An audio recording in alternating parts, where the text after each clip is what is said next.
Welcome to Resiliency Redefined. I'm your host, Robyne, and I am thrilled to share with you information about resiliency, well-being, performance, education, business, parenting, and everything in between. I'm committed to joining you each week to talk about these big ideas and bring them into action, habits, tools, strategies, tactics that allow us to finally uncover what it takes to truly be well. And I'm just so excited that you're here.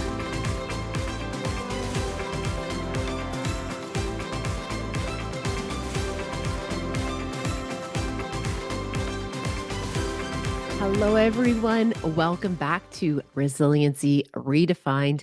I'm so excited to dive into today's big idea. So someone reached out and said, Robyne, I want to know more about how do I break a bad habit?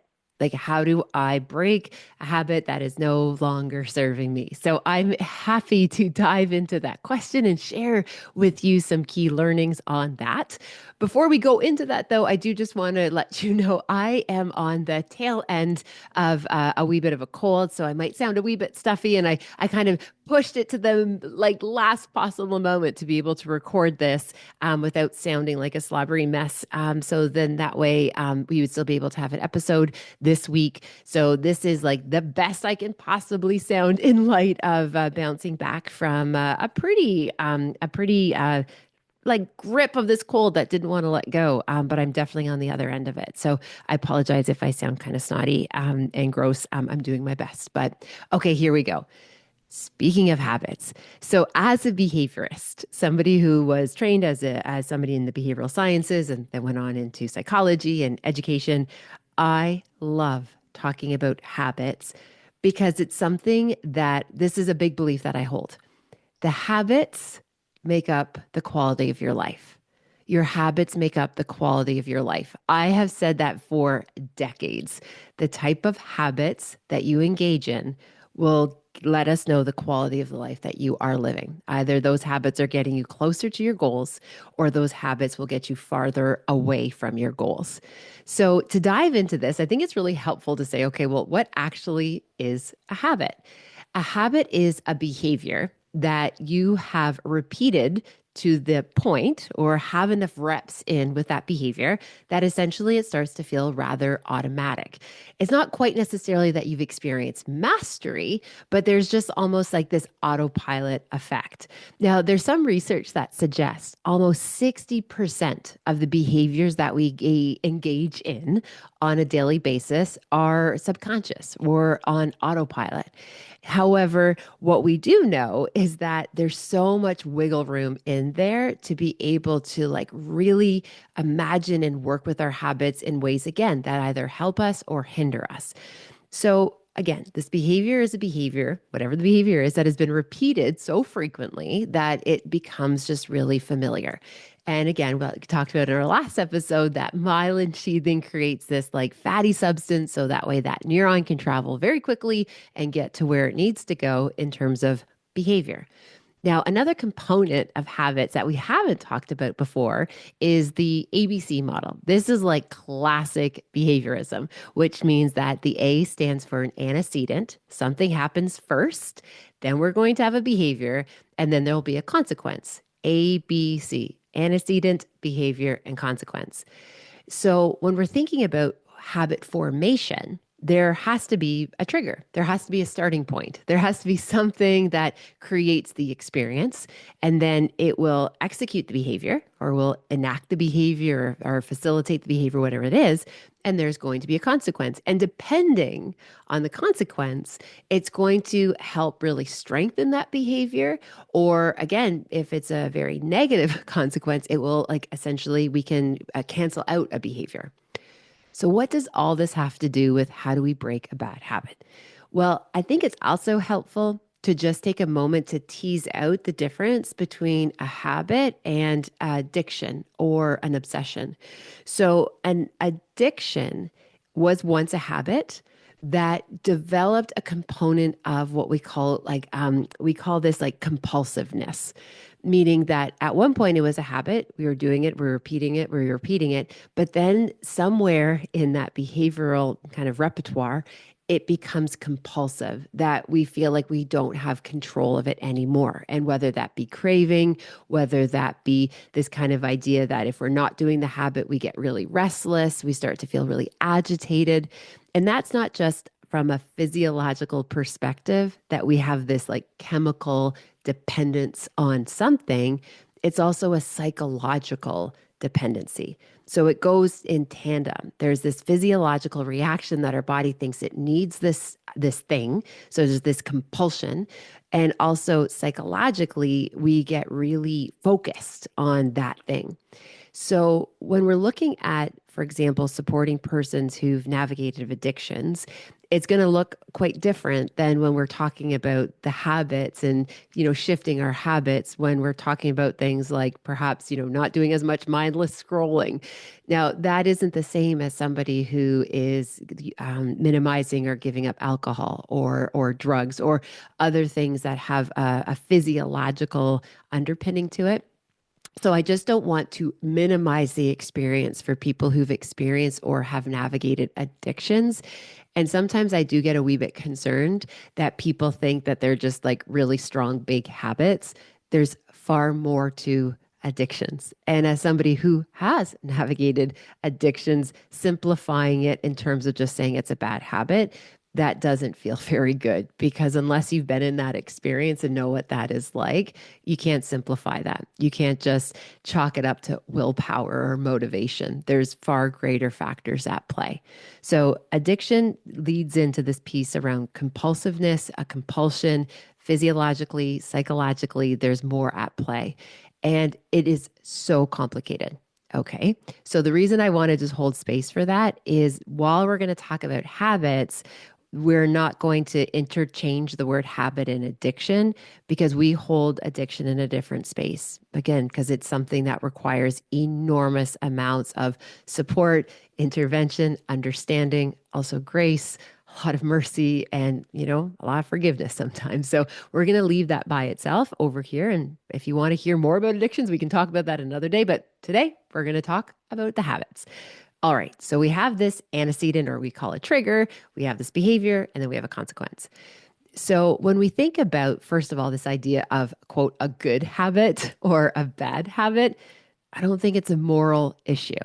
Okay. So when I hear people say, oh, Robyne, I was so bad last night, and I'm like, oh my gosh, did you punch a kitten? And they're like, no, no, no, I had cookies. Okay. Wow. When people tell me they've been really bad and morally bad, like I'm thinking they've done something like punched a kitten. I am not thinking that you had that extra cupcake. So we're going to first just kind of take out that piece around habits and morality because this is not a moral issue. This is a behavioral issue. It is a behavior that either is getting reinforced or it is getting punished. And we either continue to do it or we decrease it depending on the schedule of reinforcement or punishment. Okay, so not a moral issue. So next time you feel tempted to say, "Oh, I was so bad last night," or "I cheated last night," and I had, heaven forbid, carbohydrates, even though we know carbohydrates literally fuels your brain. When people tell me they're going low carb, I get so nervous because it's like, this is what your brain needs to function. Please stop giving carbohydrates such a bad reputation. It is not what is making you so unwell. Anyway, I'm sorry, I digress. Your body needs carbohydrates, my friend. Anyway, so it's not a moral issue. Here we go. When we think about good or bad habits, again, we're not going to do that because it's not good or bad. It's this idea of what habit is either serving you in terms of getting you closer to your goal or what habit is getting you farther away. And what really starts to impact this, we've touched on it just briefly already, is this idea of the schedule of reinforcement. So the reason why, for example, working out is very hard for many of us to develop a habit to do consistently is because it is uncomfortable. It hurts. The next morning when you wake up and can't even put your own hair in a ponytail or you can't even walk down a flight of stairs, that does not send us all of the cues that this is something we should keep doing. Okay. So the immediacy of the discomfort of a workout It makes sense why many of us will avoid doing that because it doesn't feel good. What we know about habits is that there's a degree, this idea that it's really like it's obvious, right? But also there's like an attractiveness to it, that we enjoy it, it feels good.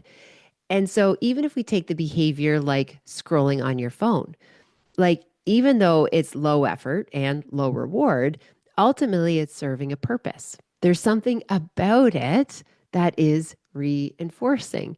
Even though after you've scrolled perhaps mindlessly for an hour and then you start shaming yourself and you start like feeling really guilty, the reality is while you are doing it on some level, it feels pretty good. You're getting that dirty digital dopamine in that scrolling behavior, but perhaps what it's doing for you is that maybe you're looking for connection.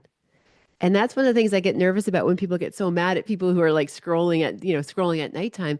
They're not doing it necessarily because they're just, these morally inferior beings. No, like maybe they're looking for connection. They want somebody out there who understands what they're going through, right? Somebody out there who maybe is, stick handling, a really difficult boss or, is looking for motivation or is just looking for, understanding to be seen, right? We scroll because we're looking for something, right? And sometimes it might be the cat video, right? We're just looking for an interrupt. We're looking for something that's like fun and different than all of the adulting that we are doing on a daily basis. So the reason why putting down the phone, for example, is so hard, and we've chatted about this before, it's, we don't know when the reinforcement is going to come. So yes, it's minimizing the noise and maybe it's a bit of procrastination behavior, but the idea is it's serving a wee bit of a purpose.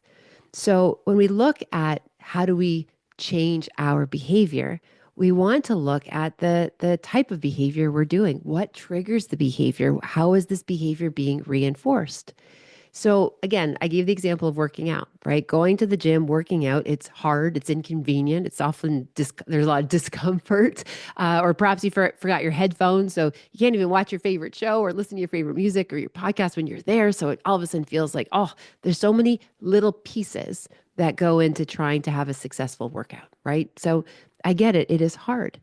So, if we're thinking about how do we find different ways of building habits that serve us, well, I think it starts with this idea of creating habits and practices that are so simple and that they're so small that we like can't screw them up. Okay, so I'll say that again. I want a new habit that you want to create or think about to be so simple that it's like almost like impossible to screw it up. Like you're literally going to set your environment that this is just, there's an ease to it. So there's kind of four principles that we talk about in terms of building positive, in terms of positive as in additive, not positive as in moral, additive behaviors. So positive means we're adding something. It's the idea that we want to make it really obvious. What is the habit that we want to increase? We want to make it easy. We also want to make it like satisfying so that when we do it, we're like, oh, this feels good. And again, there wants to be this element of it being attractive to us, that it's like, it's worthwhile. It's something that will serve us. Okay. So if we think about the schedule, the behavior, making it so simple that we cannot fail, one of the first practices we talk about is setting up the environment so that way, again, it's obvious and the trigger or the reminder is just already there. So, going out for a walk first thing in the morning, we know that is one of the most remarkable health benefits that you can experience. We know getting 7,000 steps a day decreases all cause mortality by 60%. Just getting out and moving first thing in the morning, getting that great sunlight, even if it's cloudy, you're still going to get some of that vitamin D. All of these things are so good for our nervous system. Well, how do you make that so simple you cannot fail? Like have your stuff already ready the night before. Having your shoes and your coat at the door, right? Ensuring that you have enough time first thing in the morning. So that will be something that you're able to do, right? So creating the pattern that this is what I'm going to do. So we have the intention, we make it obvious. And as soon as we are pointing ourselves in the direction of that habit that we want to increase, I would really love for you to dial up your positive self talk and already start enjoying the habit while you are even in the direction of moving towards it. So as soon as you wake up and let's say you've decided you're going to go for that morning walk, as soon as you get up and you're conscious, I want you to start giving yourself so much praise. You're like, oh, we're going for our walk this morning. We get to go for our walk this morning. We don't want to say, I have to go for a walk. No, this is a privilege. We get to get up and we get to go for a walk. We get to be outdoors. We get to be part of, this practice of this collective movement of people who have this non-negotiable of going for their morning walk. Natalie Davison, one of my friends, my fearless friend out in the East Coast, Canada, she posts it all the time when she's going out for a walk. She invites other people to share. They've gone out for their walk before. This is great momentum building. So again, as soon as you are pointing in that direction that you're going to go for a walk, start that narrative versus once I get through it, then I can check it off the list, right? Like I want you to enjoy the process of it. And the other kind of gentle piece around that idea of having this consistent practice of, again, let's just use going out for a walk in the morning. What the research shows is the number one way to improve your self-esteem, to improve your self-efficacy and your confidence. This variable, it's so fascinating, and I wish everybody would know this. The number one way to improve your self-esteem, be a person who does what they say they're going to do. Number one way to build self-trust, self-confidence, you are a person who does what they say they're going to do. So even that piece of information, knowing that me being a person who does what I say I'm going to do, is going to improve my self-esteem, my self-confidence, my self-trust, my self-reliance. That in itself has like gotten me out the door some days, even when I don't feel like it. Okay. Because I'm anchoring it to a deep core belief. Now, again, how we also strengthen these habits has to do with our identity. How do we see ourselves? I'm somebody who sees myself as somebody who follows through and as somebody who appreciates being able to go outside and get movement first thing in the day. So again, it's part of our identity. And I shared this on an earlier episode. There was amazing research that was done that talked about the power of identity as it relates to habits. And there's a wee little piece about addiction here. So again, I just want to hold space that we've already kind of put a little asterisk around that. But they were looking at smoking behavior and smoking sensation by reducing the intake of cigarette smoke. And what they did is they put people in two different groups. One group was told and identified as a group who are, as of this moment, are no longer smokers. You are a non-smoker. And the other group in the smoking cessation group was identified as a group who is trying to quit, a group that is reducing the repetition of cigarette engagement in a day. Okay, so we had one group who was identified as now you are now a non-smoker, as if they like tapped them with like a wee little magic wand and said, poof, you are now a non-smoker. And this group was said, you are a group who's trying to quit. Now, obviously, they didn't know that this was the variable, but that was the variable. And what they found is that seeing themselves as a non-smoker decreased cravings.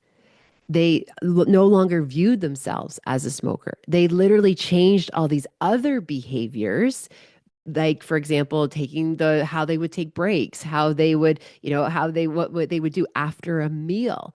They started to change all these other behaviors that were no longer compatible with behaviors of a smoker because they internalized the identification of I'm somebody who doesn't smoke versus the group who was trying to cut back, quit. They struggled deeply with cravings, really trying to dial in the behaviors around the smoking behavior. They really, really struggled. So there's an identity piece that is so important as well when we think about habits. I am a person who does this, and we do it consistently to the point that then we start to do it in a way that starts to feel automatic. I hope this is making sense. Now, a couple other kind of pieces that I just want to share with you. There's a wee bit of misinformation about how long does it take to create a habit. Now, you've probably heard 21 days before, or perhaps you've heard the new one, which is like 21 days for a new habit, 90 days for a lifestyle. I just want to hold space to recognize that is all averages. And not all behaviors and habits fit into that schedule.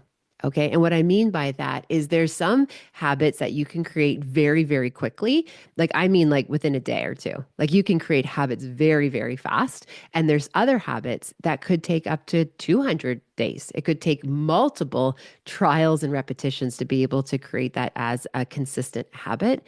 So when we talk about 21 or 90 or the 333 rule, I just want to hold space to recognize those are all averages, right? Those are averages.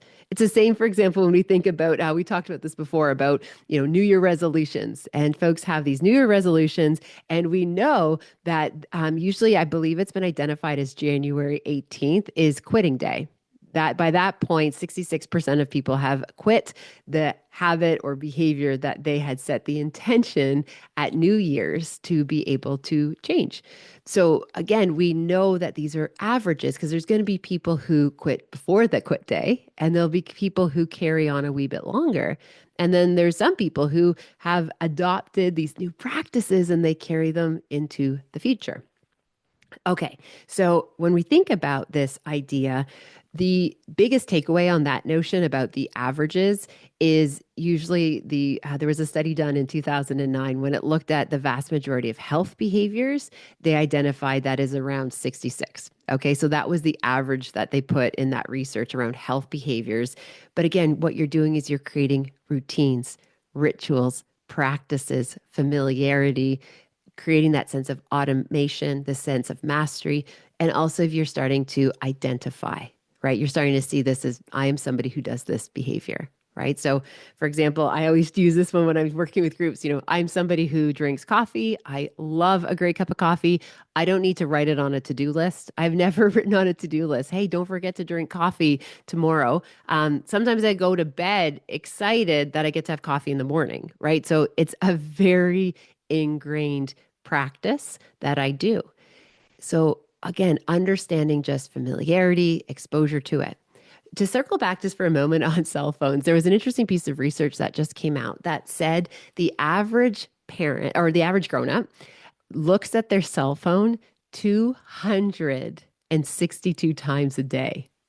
Isn't that wild that we pick up and look at our cell phones 262 times a day? And again, my friends, that's the average, which means there's people that are looking at it even more than that.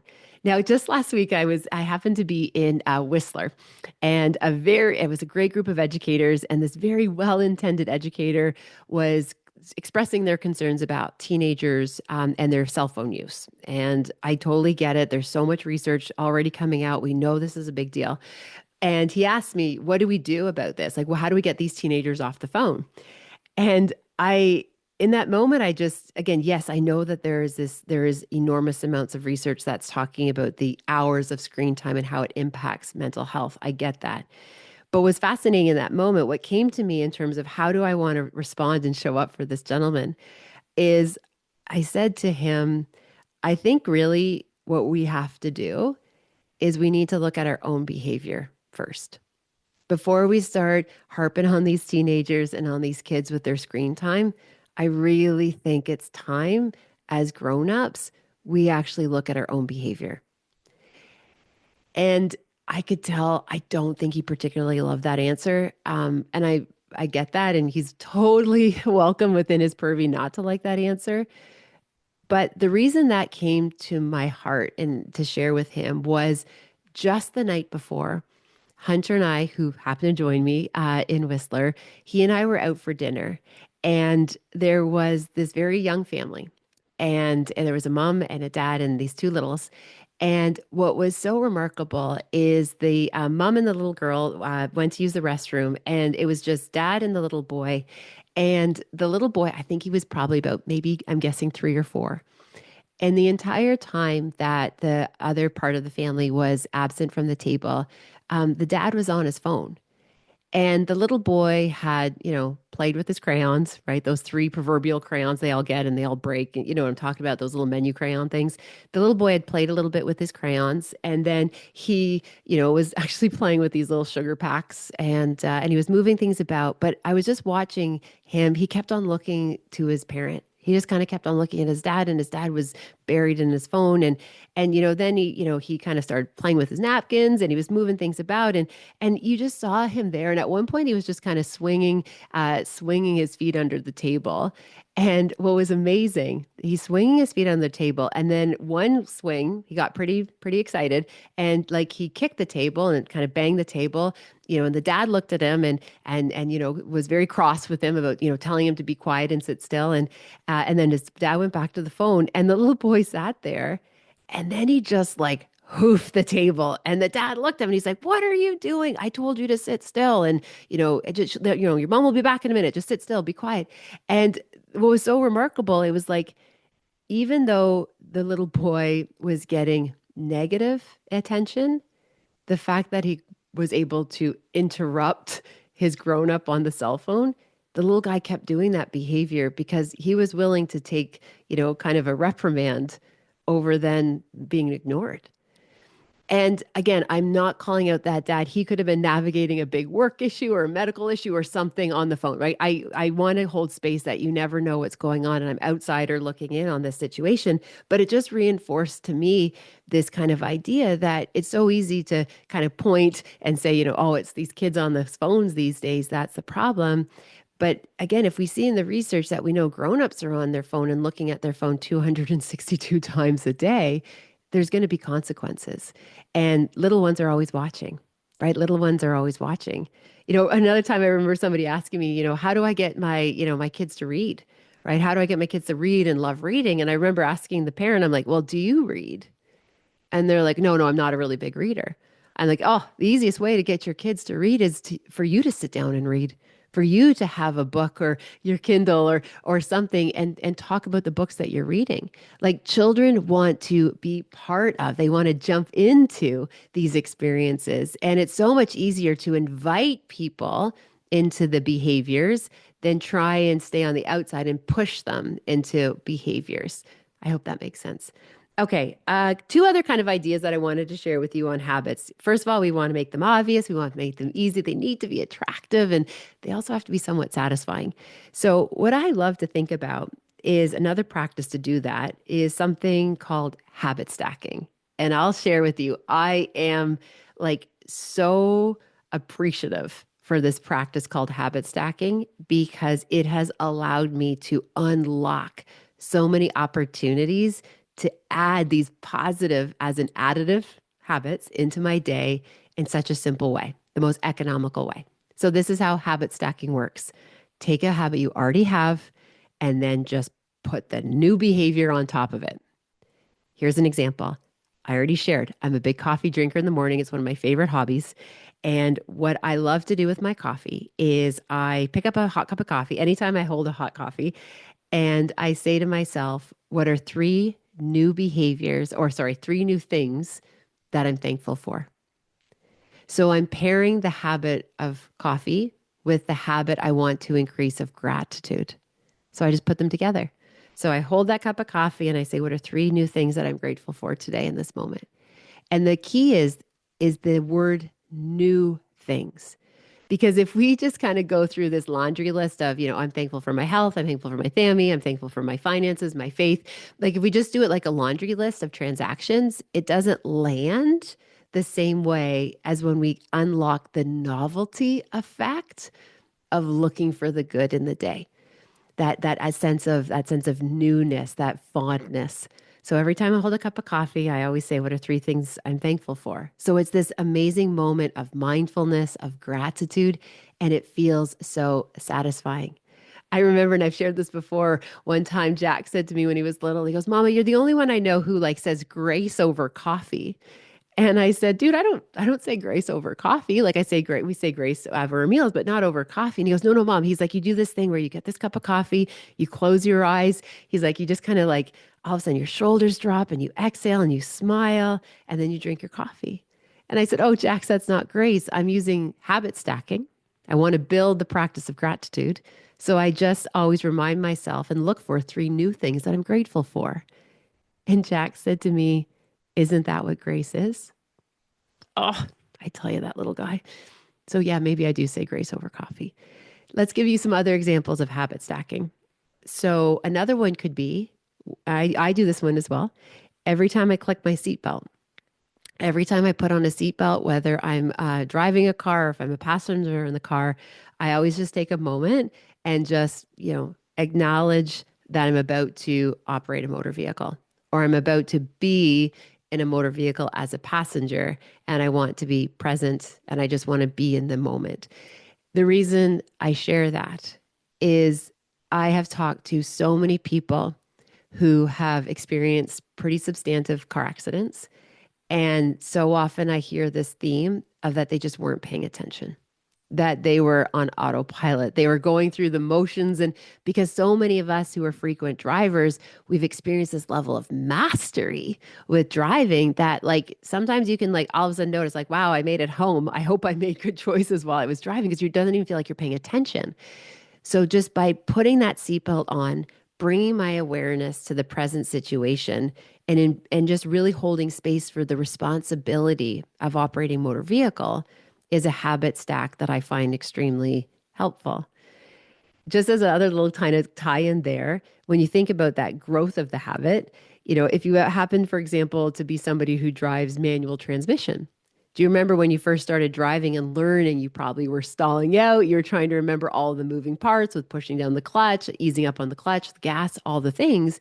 But when you experience mastery, it's like it's automatic. You don't even you can put your car in gear and you move through all the different traffic experiences and you don't really even have to think about it.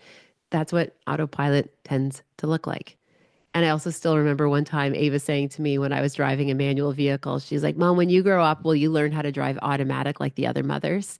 And don't worry, Ava, I've got that covered. I can drive both. Okay. One little last takeaway for you. I want to land this plane. I want to share something that I have found super helpful in terms of my habit of completing tasks while I'm in a work day. All right. I have used this practice for quite a while and it's become a habit. And it wasn't until somebody specifically asked me about how I structure some of my workday did I realize that this habit could maybe help other people. So I want to share it with you here. I call it 3-2-1 because it's simple and easy to remember. When I'm building a workday, and I don't do this every single day that I'm working because sometimes I'm on the road or sometimes I'm traveling or sometimes I'm speaking or running, different types of events. But when I'm having just a work day, how I do my 3-2-1 is I spend the first part of the day 3 hours on the most important task. And this is like, I create this like bunker around myself when I'm doing this task. I mean, no notifications. The email hasn't even been opened. The phone isn't even in the room with me. Like, I literally create this bunker of 3 hours of uninterrupted time on task, deep focus. This is where I'm writing the books. This is where I'm working with the research. Like, I will go into this 3 hour window. Thank you, Dr. Maria Montessori, for teaching us the power of a 3 hour window. So I use this 3 hour window.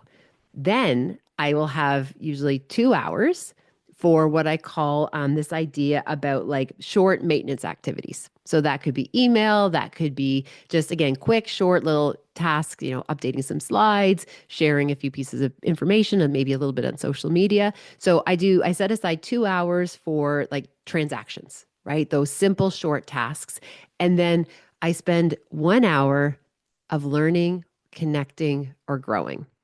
And what I mean by that, I'm either reading a new piece of research or learning about a new concept, or I'm elevating, leveling up, skilling up, practicing new sets of skills. So in that 1 hour a day when I'm having a work period, I'm going to spend an hour in some form of growth. That could also come from a conversation. That could become talking to somebody, being able to, whether it be a coach, whether it be another business partner, like just really talking about something around elevation, skilling up, leveling up. And I find that those days where I have 3 hours of deep work, 2 hours of short tasks of transaction tasks and 1 hour of learning, connecting, or growing, those days are so wildly productive. It makes it so the time that I'm on the road, the time that I'm traveling, doing other things, like I can just focus on those things because I know those work days, those days that I structure in my 3-2-1 day, I'm going to move mountains in those windows of time because it's so ingrained. It's a habit for me that this is where I can get great work done. So 3-2-1, having a few 3-2-1 days on work days can be extremely helpful. Now, just to also tie in there, in that 2 hour transactions, that's where I might have a few meetings, pre-event calls, or a few different kind of contact points, but that's different than the 1 hour that I make sure that I'm inspired, growing, learning skills. And what I find is all three of those three structures, right? Those three different types of work fuel my brain in different ways, right? And our buddy, Dr. Greg, he's the one who can explain how, that morning work is that beta brainwave work, the alpha brainwave work. And again, I'm activating different parts of my brain. So when it's finished, oh my gosh, when it's finished, I feel so productive. I'm well resourced for the task at hand. So that's called my 3-2-1. I'm a huge advocate of that. It's something that I find super helpful. The last little bit, okay, I think I said my last little bit, but this is my next last little bit. When you're thinking about new behaviors, the closer that I'll give you, I call it the 3 R's.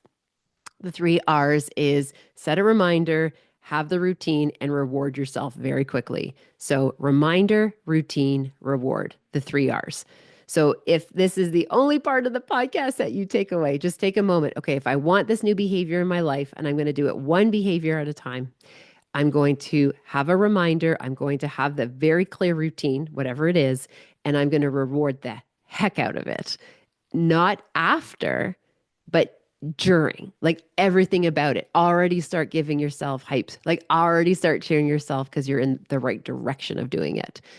I hope that helps, my friends. That is a lot of information coming at you. I could talk about habits for days.